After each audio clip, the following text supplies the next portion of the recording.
Hey everyone, I'm Nick and welcome back to the channel. This week we're working on my $850 Supercharged Range Rover. Last week we took apart the cooling system to see what had been damaged in the accident and found that the radiator and cooling hoses were shifted back into the pulleys. Now that our parts are here, we're going to put it all back together and see if we can get it started. And hopefully we won't find any more parts that need to be replaced.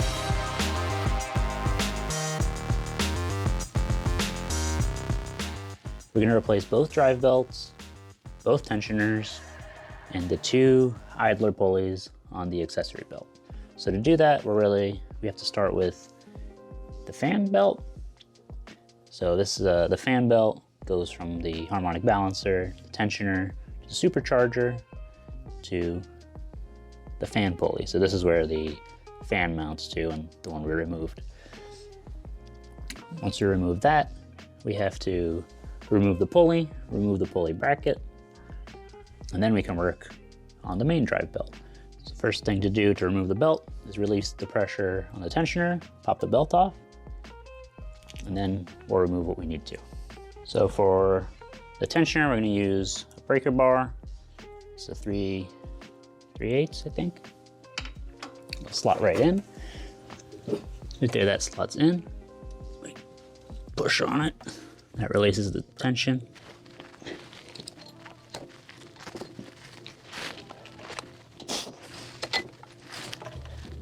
There we go. We can free this up. And we can feed this out around the tensioner,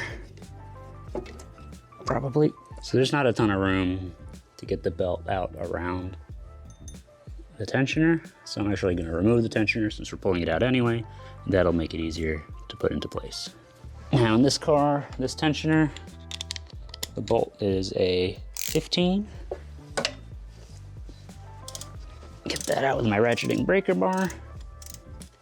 Now, one thing you want to be aware of when you're working on this is that I have a lot of space here because I've already removed the radiator because I'm replacing it.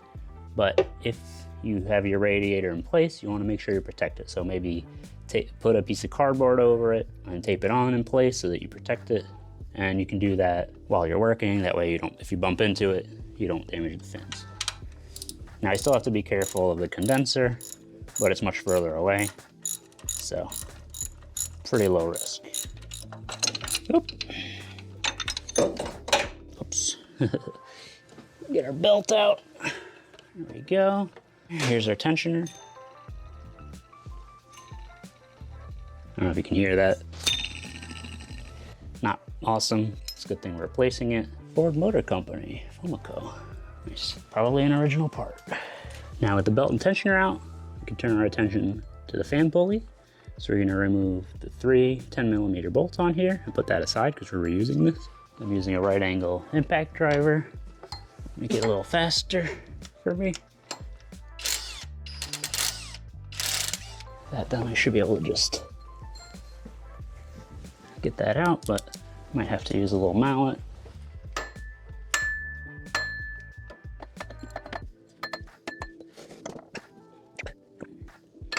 There we go. Now, what am I seeing here? Don't know what happened, but some of these ribs are damaged. I don't know what went through here. That's not great. I have to decide what to do. Put it aside for now.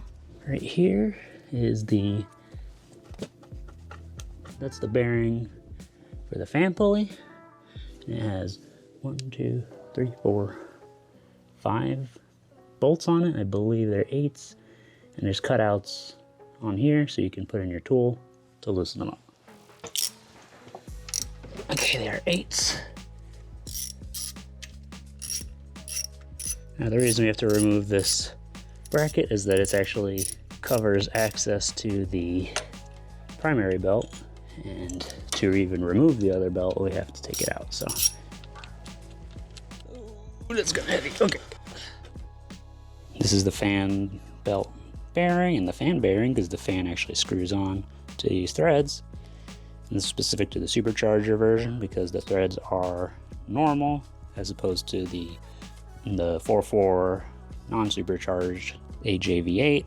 It's reverse threaded because since there's no supercharger pulley, the fan turns in the other direction. Now we have access to our accessory belt, which goes over the harmonic balancer, down there to the power steering pump, AC compressor, water pump, down near one idler, alternator, second idler, back here to the tensioner, and then back over the harmonic balancer. Now, same as the other one, we can put a breaker bar into the tensioner. We're gonna pull it this way this time, and that should allow us to, I guess, remove it from somewhere. Probably the alternator, and then we'll take it out. There we go, off the alternator, out of there. Take this off without bumping into stuff. Now we can pull everything out. And we can see the damage on this pulley because this one was mangled. Let's see. Can I get this out? Yep, without taking the tensioner off. Now here, there's supposed to be an extra rib. You can actually see, it just got shredded. So, desperately needed a replacement. Yeah, you can see right here, it just got ripped off. I don't know what happened. Something, well, I think part of the cooling system down here pushed in and just wore it out. So it's a good thing we're replacing it. Next is the tensioner, which I believe is a 14. Make sure it's out all the way.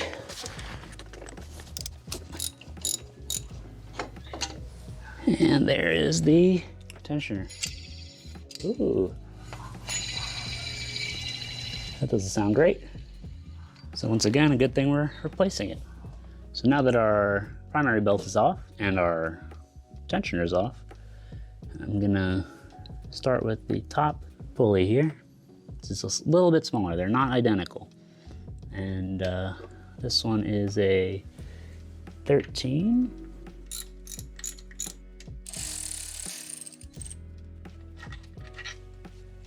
It's one very long bolt. We have two washers and a plastic rubber guy that sits inside to keep the bolt centered. Here I have my new one. You can compare the size, it matches up. So I'm gonna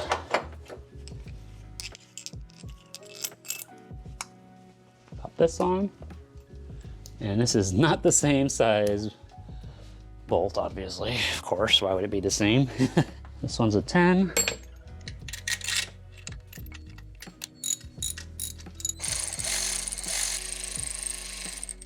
And that is my cheat sheet. Idler, 25 Newton meters. Now, our new idler's in place. We're gonna work on the second idler. And the two idlers are specific to the supercharged engine. The 4.4 naturally aspirated only has one. This one is a 15. Yeah.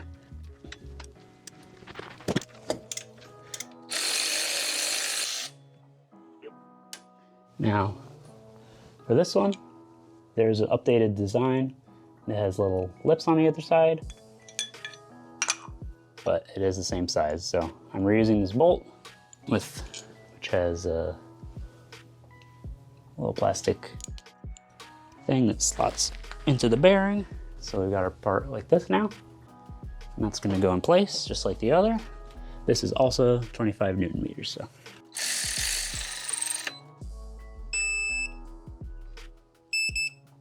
There we go. Now, if you're doing both, you wanna make sure you're actually putting the same one back on. Spacings are the same, but the positions are different. So this is the same one. And this is the outer tensioner. Accessory belt tensioner is 40 Newton meters, which is 30 foot-pounds. And that is the two idlers and the tensioner replaced, which is great, which means we can put the belt back on. Okay, so we have our belt. Start working it around. Put it on top of the water pump up here. All right, so I have it partially on.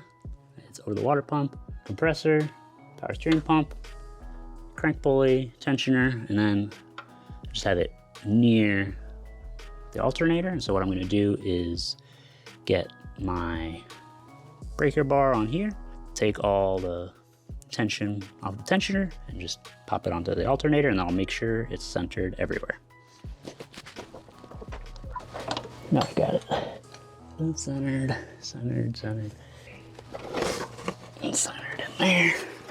And it's back on.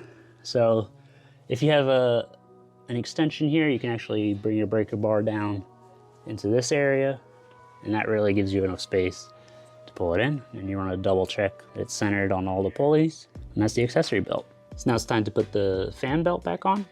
So our first step is going to be to put the fan pulley hub back in.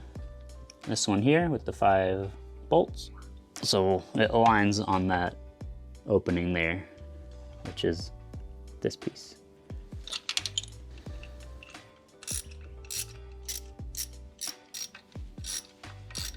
With the bracket back in place, we can torque it to spec, which is 10 Newton meters or 7 foot-pounds. All right, now we're gonna get the pulley started. Now if you're wondering, I did clean up the ribs, so it should be good. Oh, got it.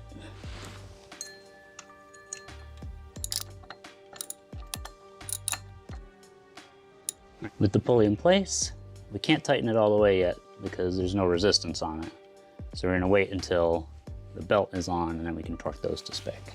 We put the fan belt tensioner back on, and that goes down there if you remember. So I'm gonna go grab that. On this one, the bolt's at 15. So I have that ready to go. And again, like on the other one, it has 2 little pegs that'll hold it in place. So just like the other one, we're going to 40 Newton meters. We need our new belt right here. Got this in a kit from Rover Parts with the other one. It's much cheaper than buying them separately. So this belt goes tensioner, crank pulley, fan, supercharger, and back to the tensioner. All right, let's pop it onto, well, I guess let's get it behind the tensioner since we have to slide it through there. There we go. Okay. Up and over. There. Okay.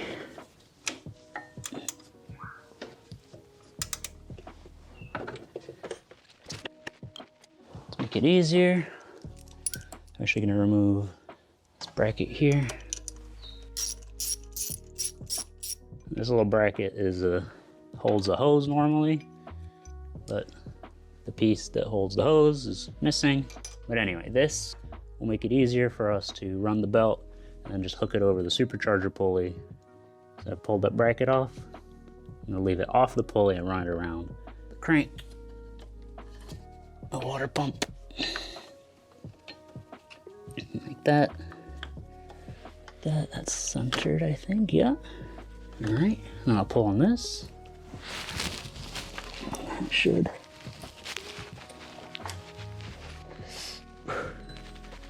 Come on, get in there. Jeez. There we go. That's in, that's in. And we're back on. Now I just have to put this little bracket back in. We gotta torque these bolts down. And that is the belt changed. So the little hose bracket here is 6 Newton meters. Get that started. And this was a 7mm socket. And then our pulley bolts are 25 Newton meters or 18 foot-pounds. All right, and that wraps up the belt change. So this is one of the hose sections for the cooling system that we removed from the truck. And just for some peace of mind, we're actually going to be replacing this. So, you know, part of the reason is there's O-rings in here. They feel okay, but you never know. There was a leak in that area of the cooling system, so just got the parts to have fresh ones. Looks pretty good, but here is our replacement part. PCH 501320H, and see it's a complete component replacement. The only thing is missing is this clamp, so we'll be transferring that over.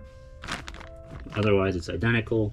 It has the retaining metal clips that will slide on and lock it in place, and yeah, everything is fresh and looking good. Now this component here is where we think there was a bigger issue. So again, there's O-rings here and here, but if you remember, down here for some reason there was an extra O-ring. I'm gonna end up removing this. I don't know if this might have been the culprit, leaving room for fluid to leak out, but for the peace of mind, I'm gonna replace it all. So actually see, like, similarly this has retaining clips here and here, and the bigger part as well. But what's interesting about this part is that this piece right here that joins the 4 hoses, you can't find this.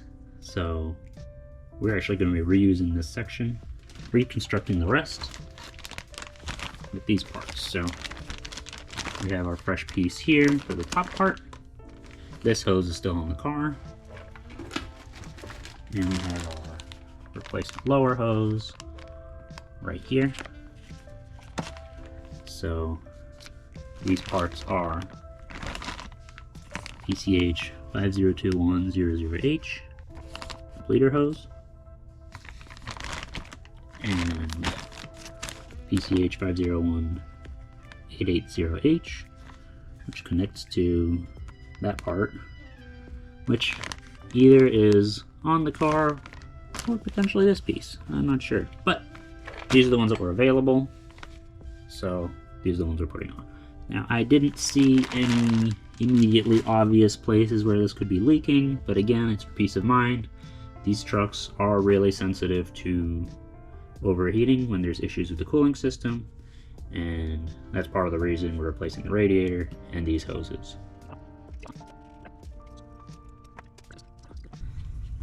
And then looks aligned here. Grab this.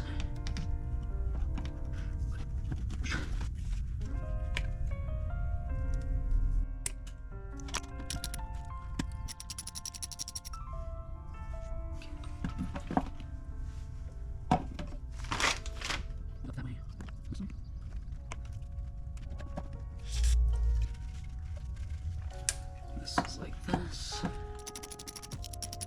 we go. And this one rebuilt section, or replaced, I suppose. With everything prepared, we could put the new radiator in place.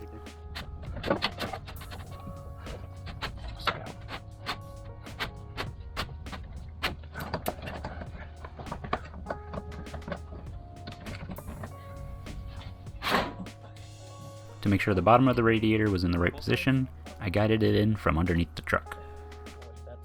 Okay, yeah, that helps. Okay, cool. And there we go. Then we could put on the caps that secure it at the top. The longer edge of the cap faces towards the center of the truck. Yeah.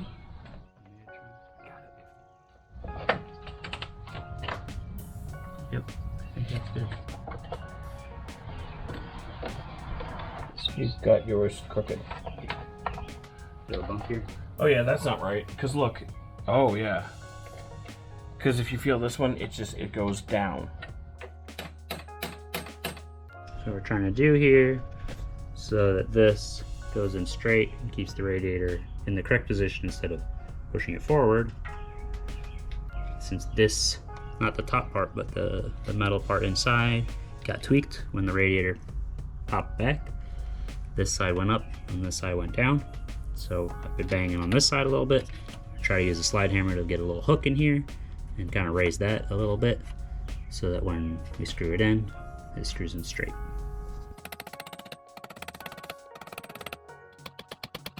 It took about 20 minutes, but we ended up with a good result.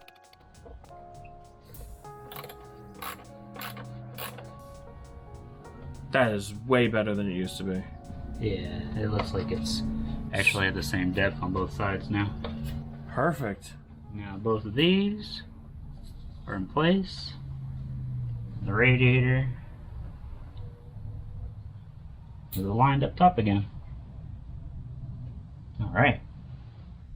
Now that our radiator's back in, it's time to start reconnecting hoses.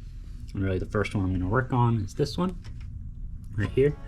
It's the one that connects this manifold here to the radiator. And it also has one of the hoses that goes down and across, and another back here that goes to the Supercharger coolant loop cooler. I'll have to pull this clip out, and this has the clamp here. I'm going to use a little bit of silicone spray to help this slide on.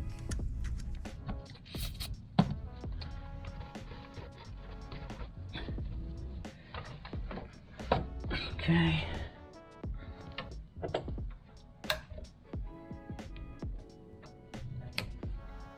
That's back on. I've pulled this out. If you have trouble pulling that out, you can use a little hook. And these only slot on one way, so it'll only fit one way. So once that's in place, actually you can kind of see there's a little recessed part, a little raised part on the radiator. And then we'll push it in. Okay.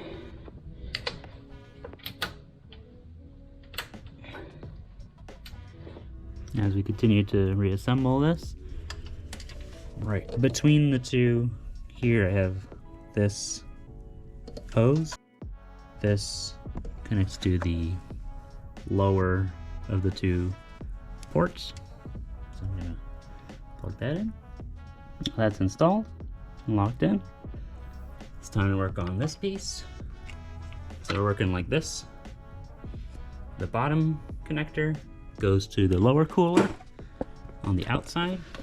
So we're looking at right there on the right. On the top cooler, we're connecting to the bottom port. And then the bigger hose, connects to what we just placed in, right there. And we'll screw that on.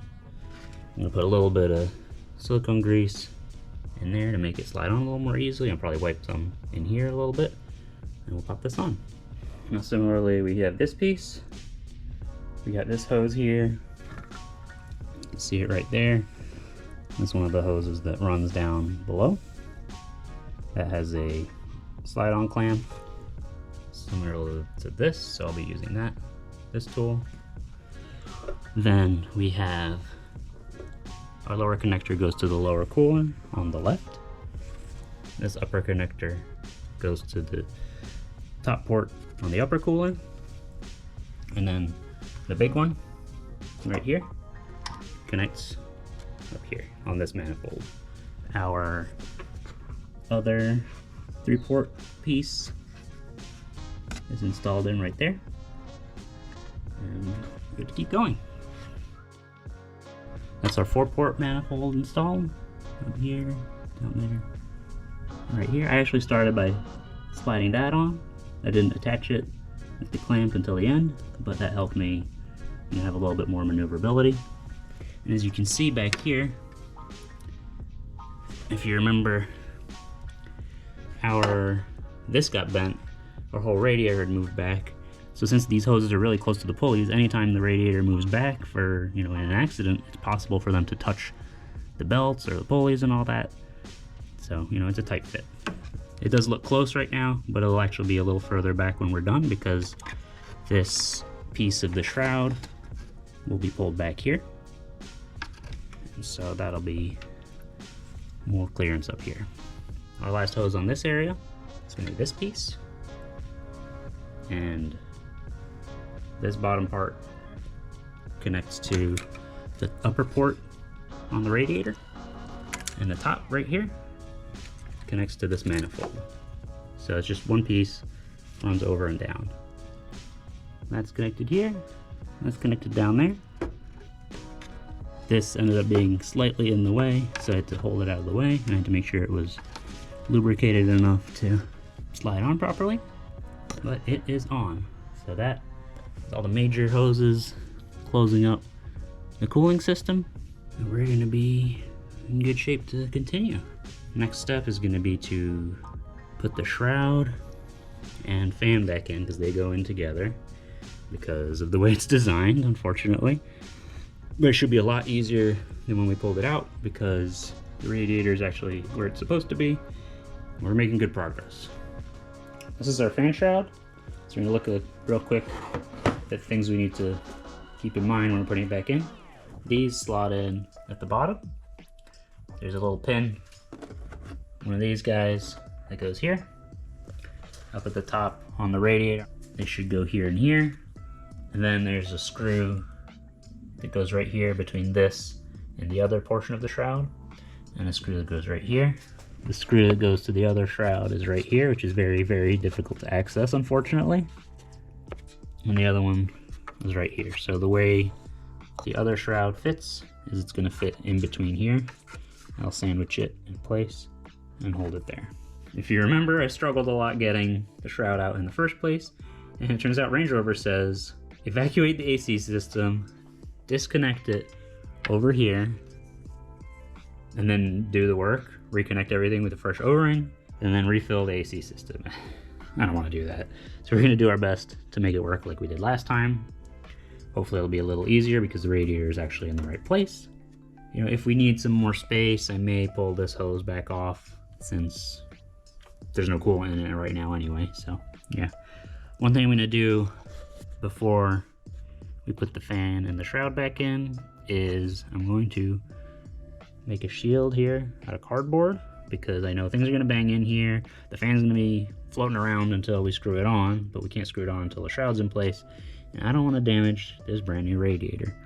This is a piece of cardboard I got from the box that the radiator came in. I cut it down to size so it fits.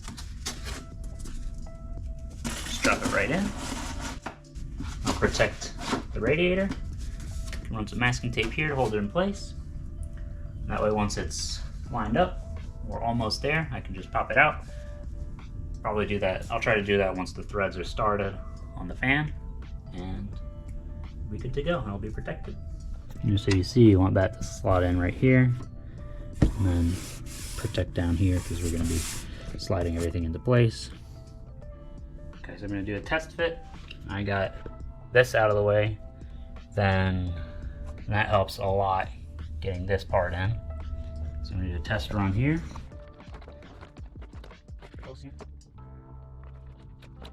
One of the difficulties is that this is kind of blocking here.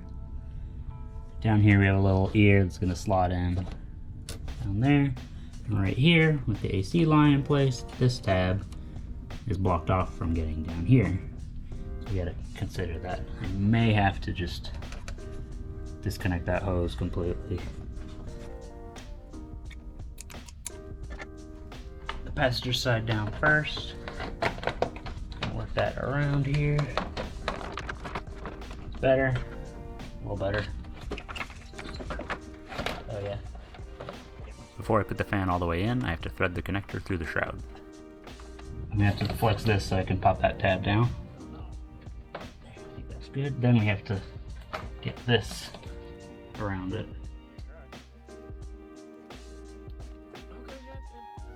It's catching on that end. Where? Let me see. And on the hose here. So. Oh, okay. So this will help it. Okay, there we go. On something. There we go. It was on the one hose. You have to check underneath.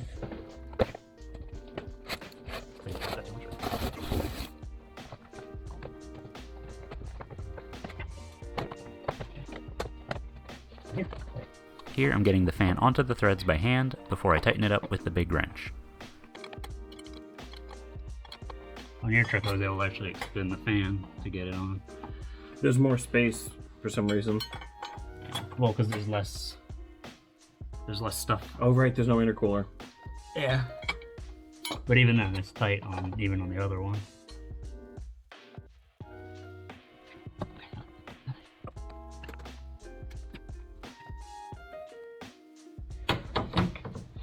there. On. Now it's time to put these screws back in. This one here, the sandwich is in. By the way, make sure when you're putting this together, there's a piece on the shroud that slots over the shroud that's in place. So make sure those are lined up. That'll ensure those two parts are lined up. And then we can get them in. It's not super accessible with the AC line, but we'll make it work. And there's another one down there.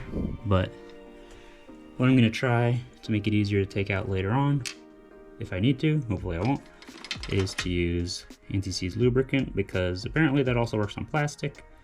And considering the difficulty of getting these out, reaching in through the limited space, I want to make it as easy as possible to take these out if needed. To help keep the shroud in place while I do that, I'm going to be putting these pins in. So these go through here. Once it's snapped in, you lock it in by pushing the top part of the pin in. The same thing on the other side.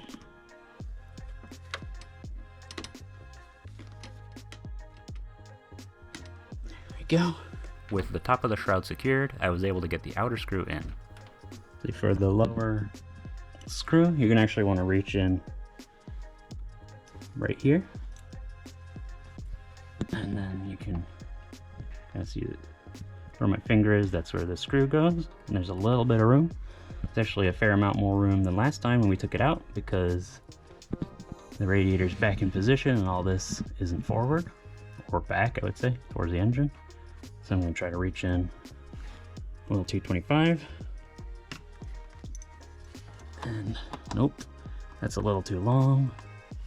And when you're working really tight spaces, a little 1/4 inch wrench with a little bit of tape, but also holding your finger behind it, the ratchet, will let you work in there a little better. So it's good to know, good little trick. This pin, just like up top, pop that. So this wasn't quite lined up, so I just grabbed on the shroud here, pull down a bit gently, carefully push the pin in so it doesn't break. And that pin in. Now, last few things we have to do. Yeah, don't forget to put your hoses back in those holders the way they were. Now we're not going to put the shield back in place because we have to keep an eye on everything, but we will do that at some point. Now, last thing we need to do is tighten the fan. Put this back in place, and these hoses back in, and then put the intake back on. Now, putting the coolant tank back in, there's a slot here that goes on this mount right there, that plastic piece. There's a pin down there on the plastic foot that slides into a rubber slot. We have these hoses right here. This is going to go in here and get those on. Now my holder here is broken. It looks like there was a little thing that was added in to grab that. It's pretty secure. Pollution sensor just snaps into the back of the shroud here. Feels pretty good. Now we can tighten the fan. We're using our 36 and the holder, and I'm just gonna make it tight. Now remember, supercharged is regular thread, the 4/4 naturally aspirated is reverse thread. Now there's a torque spec, but not really a great way to do it. Fortunately, the way it's set up, it's not gonna get looser when the engine runs. Now, before I start the engine at all, I want to make sure our intake is good, so I've pulled off the airbox top. I'm going to check our air filter, which looks pretty good. This is not super dusty. I don't know who made this, but oh, it's a CarQuest. Okay, I'll probably upgrade this at some point. Looks fine, so I'll probably replace it down the road, but I just wanted to make sure that's not blocked up before we start, because we don't want to cause any issues in our first start. Now, as we get ready to start the engine soon and bleed the cooling system, One of the last things to put back on is the intake. It only fits one way. Let's pop it on this side first.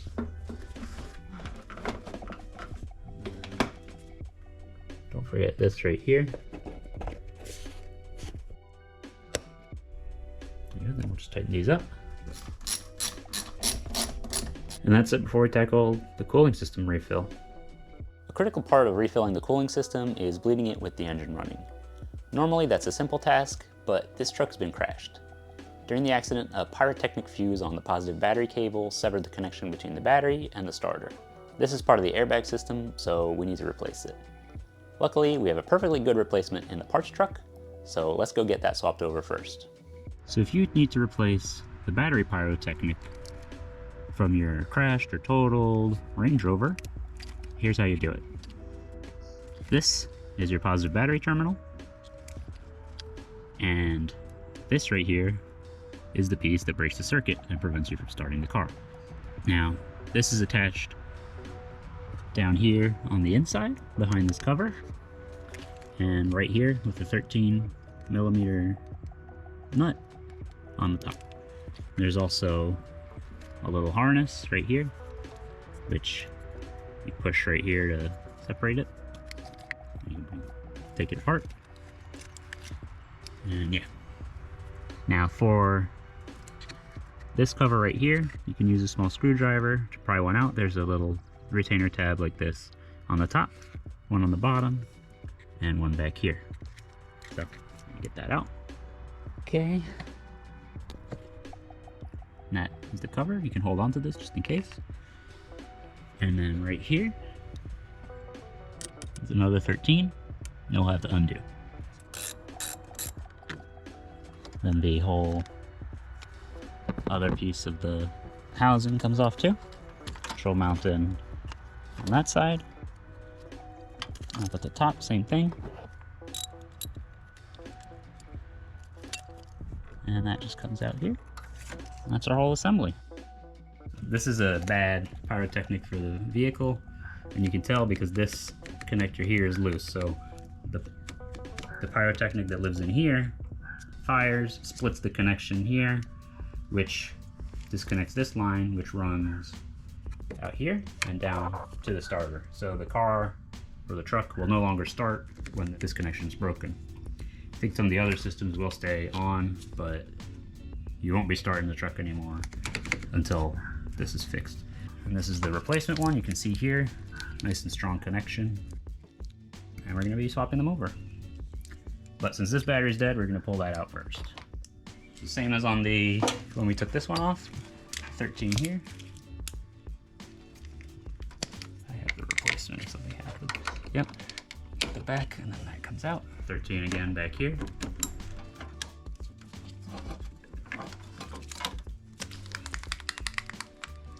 Oh yeah, you can see it, like once it fires past, this prevents it from going back into place. There's like a little tab there.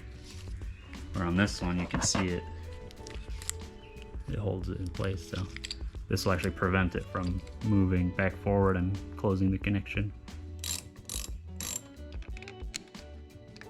Close this connector here.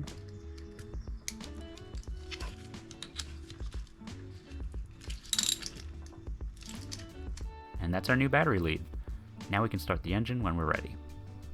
Now as we get ready to fill and bleed the cooling system, there's a couple things to note. So you'll notice right here, don't mix different colored coolants. Factory coolant is kind of the orange color, but when I got this truck, it already had green coolant in it, so we're gonna stick with that. So I think at some point in its life, they drained everything and refilled it, so should be good with that. This is one of the bleed ports. It will have to be open while we're bleeding the system. But since we have the 4.2 supercharged, there's a whole extra system that we have to address first. This right here is the Supercharger intercooler, as these are as well. These cool the charged air, the water gets heated up, flows through here, cools down, and circulates back. They all connect to the same tank, but we have to bleed them a little separately. So the way that system works is actually primed. It actually is driven by a electric coolant pump. And that lives down here, right there. And you don't want to run this pump dry. So if we look a little further in here, at the top, at this right angle, there's a bleed valve. So you're gonna want to loosen that. That will allow us to start filling here. And you want to fill until out of that valve you get a steady stream, no more bubbles. That means your pump is primed. Then you can seal that up. What we're gonna do once that's done is we'll turn the ignition to position 2, which will start the pump. It'll circulate coolant through the supercharger system, and we're gonna run that, and we'll keep topping that up. And once that's done, then we'll tackle the engine cooling system, which we'll need to fill this with the bleed screw open. And when a steady stream of coolant comes out and bubbles are gone, we can close it back up and keep running. This is a quick tip to access that bleed port. Power steering reservoir is in here. Just lift that up and over, keep it out of the way. And one thing that helped me a little bit was also to remove this bolt right here and move the windshield washer filler neck out of the way so that, you know, I have a little more room to reach in there. It was mostly important to do that to actually get that loose because it was pretty tight and there's not a lot of room, especially since it's facing forward. But now that's done, not an issue. So it's time to start bleeding the cooling system. And our first step is going to be to pre-fill this and monitor the bleed port down here so that we prime the supercharger coolant pump. Okay, so I'm going to be watching in here. I've got both bleed screws loose. Oh yeah, air's coming out of this end.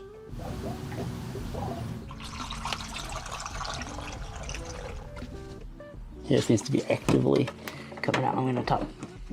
Yeah, it's actively coming. Cool. And I want to make sure this is nice and tight enough.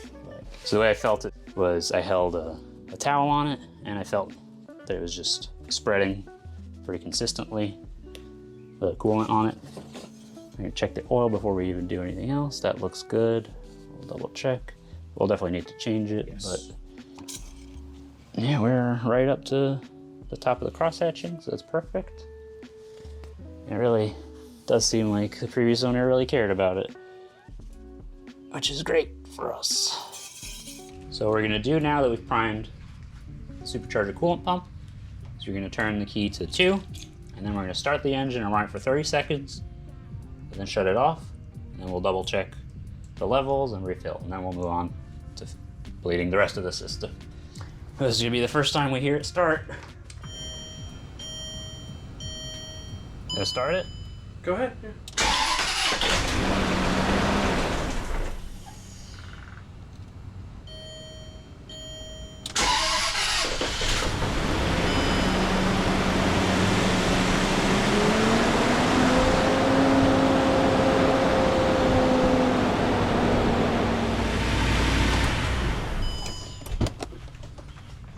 Smoky. Oh, she's smoky out back. Probably pulled a bunch out because of it did. Just started flowing coolant everywhere. Oh geez, there's coolant on the floor. Everywhere? No, just a little bit. We should probably stop filling. Oh yeah, I see it. I see a drip happening actively. Yeah, it's in one of the coolers. So it's the top one there. Fortunately, I can actually reach that. So let's recap what happened. We started the truck. It took a few tries to start. Smoked a little bit, which is not unexpected, especially since it sat for months. And we found that there is a coolant leak. Now, fortunately, it was actually easy to identify where it was. So I'm going to show you. So right here, the top hose that connects to the transmission oil cooler, top cooler there, is leaking. So unfortunately, that does mean we have to replace that cooler because the coolant hose that goes to it is brand new. So it was it's possible it was damaged in the impact when everything shifted. and so we had to order a new one. Now, I do have the parts truck, and the cooler is the same on the Jaguar 4.4 as it is on the Supercharged 4.2, but we know that that engine has had coolant issues, leaks. We don't know if they've put head gasket sealer in or anything like that, so it's best to just get it clean, new part, factory part, to get the best result possible. This is our replacement cooler. We have our 2 transmission connectors and our 2 coolant connectors. And yeah, it's the info here. Bear D3201010. Got this from FCP Euro. Hopefully this will all connect really well and it won't be too much of a pain to remove, because we have the whole, we're gonna try to do it without removing the shroud. So first step is gonna be drain the coolant. We'll do that. And then we'll pull intake off to have a little more room, and we'll pop the coolant hoses off, and then we'll pop the transmission quick disconnects off. One of the big reasons we went for the factory parts, we want to make sure those transmission lines connect properly here so we don't get a leak there. So that's something we'll monitor as we move forward. This is mounted with 1 screw up here, and it slots into the shroud right here. So it's really just 1 screw, disconnect the hoses, pull the old one out, drop the new one in, put in the screw, connect the hoses, that should be it. So we'll have to redo the bleed procedure and all that, but it should be just fine. Okay, so here's where we're at. I've removed the coolant connections there. So what I recommend you do to drain the coolant that's in this system is follow this loop, that like diamond shape that has the 4 connections, and disconnect the coolant line on the oil cooler down at the bottom, which is towards the inside of the car. And that'll drain this connector and most of the coolant out of this cooler. Then you can pop it back on so you don't forget. That'll, you know, hopefully let you catch most of the coolant out of there and make less of a mess. And then I removed this coolant hose here, which goes to the manifold, and that out of the way gives you a lot better access here. When it's time to remove your cooler, it's a T25 screw right here. Now the next step is to remove the transmission lines, and the transmission lines have a little quick release system. So the quick release rings will release the setup that grabs this ridge and allow you to pull it out. So what you can do to try to free up those rings a bit is spray some penetrating oil until they're a little loose.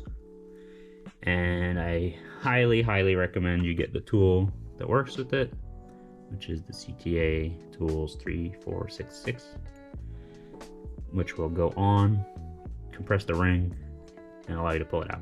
You can find some videos of people doing it by hand on other BMW coolers, because this is a remnant of the BMW ownership era. But I've tried, and no, it's definitely just get the tool. Well, hopefully it'll work. So I was able to get the transmission line disconnected. It was pretty tough. For some reason, they were pretty stuck on there. But if you're able to twist and kind of wiggle your line back and forth, it should be pretty easy. But if it's pretty stuck, you might have to grab it with some tool. Try to do it carefully, so like twist it and push at the same time. But remember that this is mounted to a plastic shroud, so you want to be careful that it doesn't break anything, and you want to keep in mind that any force you put on is gonna, you know, it's not gonna go all into the line, because it's gonna flex everything. So I'm gonna pull this out and we can take a look. That's the cooler. As you can see, some sort of residue on there. I'm not entirely sure what happened. And let's see, this one was fine, that's straight, but it looks like maybe this coolant port was bent. That's why it wasn't sealing, maybe. Here's our brand new part. Actually, I can look here. Yeah, it looks nice and straight. This might have bent. I don't know, it's hard to tell. Fortunately, it's a fair bit easier to put these back in. Alright, so we've primed the supercharger cooling system. Now we're gonna start filling and bleeding. So, fingers crossed. No leaks, so.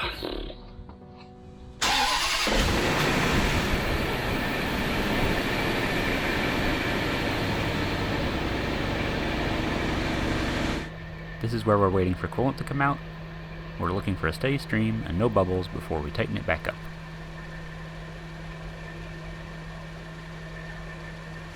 Okay, bubbling again. Okay, we're starting to get return.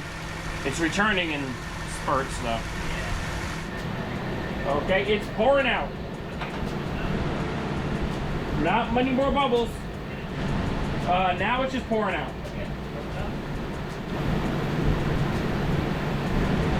Okay. So we filled the expansion tank until it bled. Everything's full. Heat came out of the HVAC, and now the procedure calls for us to let the system sit and the engine to cool off, and that should pull more coolant into the whole system. We should be good. So we're gonna let it cool off and come back and see how far it dropped. We're back, the engine's cooled down, and you can see we were actually above the max fill line, and now we're well below it, so it did suck in more into the system. And everything looks good down here. We had some spillage here from the bleed port, but everything else looks good. Well, the truck sounds great. It's running smoothly and there are no more coolant leaks. Putting it back together was certainly easier now that everything's where it's supposed to be. Now that I've heard it run, I'm even more excited to drive it, but we still have some more important work to do before we can drive it safely. If you remember our first walkthrough, the transmission was leaking and we need to get that fixed before we go for a test drive. So next time we're working on the transmission and maybe a couple of other things. Now that we have the truck running, let me know in the comments if you think I'm past the worst of it, or if there's still too much that can go wrong. If you're enjoying this series, don't forget to leave a like.